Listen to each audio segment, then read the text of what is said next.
नमस्कार मित्रांनो मी आलो होतो नाशिक सातपूर MIDC मध्ये। तर एका कंपनीत मोठे प्रकारे भरती निघालेली आहे।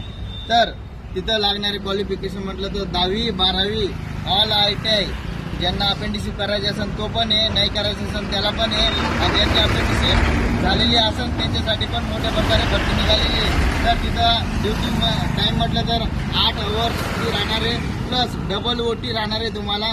त्यानंतर कॅन्टीन फॅसिलिटी, सॅलरी म्हटलं तर 10वी 12वी 16,500 राहणार आहे, आणि त्यानंतर ITI म्हटलं तर 18 ते 21 पर्यंत देण्यात येणार आहे। ज्या कोणाला अप्लाय करायचं असेल मला खाली दिलेल्या नंबरवरती पाठवून द्या, आणि जास्तीत जास्त हा व्हिडिओ गरजू मुली मुलांना शेअर करा। आणि तुम्हाला कोणत्या लोकेशनला पाहिजे, कुठं पाहिजे जॉब, तुम्ही मला कमेंट केलं तरी चालेल। आणि माझ्या यूट्यूब चॅनलला आणि Instagram ID ला फॉलो नक्की करून ठेवा, सबस्क्राईब नक्की करून ठेवा, जेणेकरून कोणत्याही कंपनी वॅकन्सी निघाली तर तुम्हाला घरी बसल्या इन्फॉर्मेशन भेटेल। तसं मुलीसाठी पण भरती निघणार आहे, ते नेक्स्ट व्हिडिओमध्ये मी तुम्हाला सांगणार आहे। भेटूया आपण न्यू वॅकन्सीमध्ये। जय हिंद, जय महाराष्ट्र मित्रांनो।